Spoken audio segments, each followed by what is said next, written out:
Karibu tena katika chaneli pendwa ya Mr. Josam Elimu, na leo tupo katika kile kipindi chetu kizuri cha visa na mikasa ya kweli, na hapa na kukutanisha na dada huyu hapa. Nitasoma taarifa yake kama jinsi ambavyo ilivyo, alafu mwisho siku atahitajia ushauri au jambo lolote ambalo anaweza kumpatia ili mradi liweze kumpatia nguvu. Anasema, mimi ni binti wa miaka 28.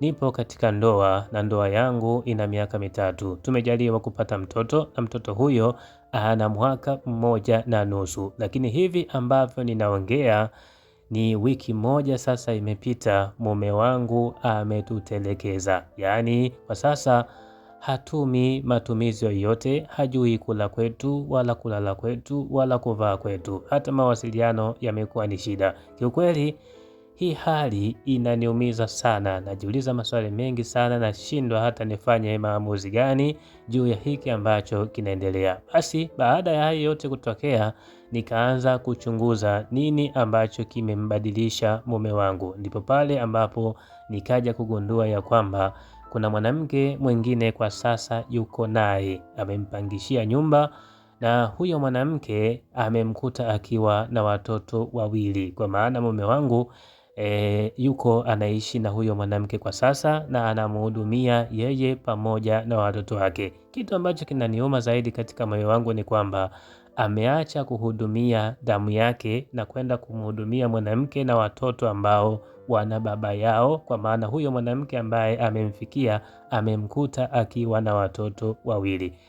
Kiukweli kwa hiki ambacho napitia na maumivu ambayo niko nayo, nashindwa hata niweze kufanya maamuzi gani. Tupo katika nyumba ya kupanga na huduma yoyote ile hatuipati kutoka kwa baba wa watoto wangu. Je, nifanye nini? Maana hayo ndiyo maneno ya binti huyu, anauliza afanye nini kwa hiki ambacho anapitia.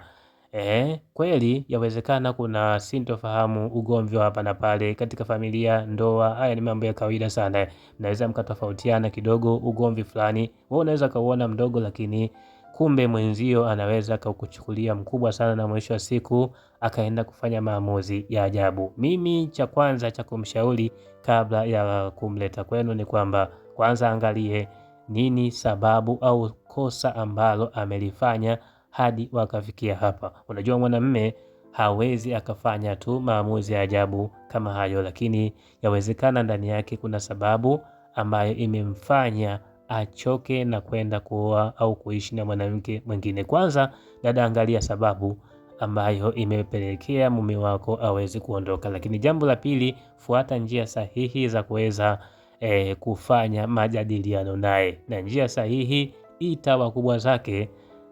Pengine ana baba zake wakubwa, ana wajomba zake, ana shangazi zake, basi unaweza ukapeleka changamoto hii kwao, wakamuita yeye pamoja na wewe, mkayaongea. Kama ni makosa ambayo yanasuluhishwa na kuweza kurudiana na amani ikapatikana, basi mwanamume huyu anaweza akabadilika. Lakini kama kuna kosa ambalo pia ni zito kiasi kwamba moyo wake hauwezi ukasamehe, basi atapewa utaratibu na misingi mizuri ya kuweza kuhudumia familia yake katika hiko kipindi ambacho mmetengana.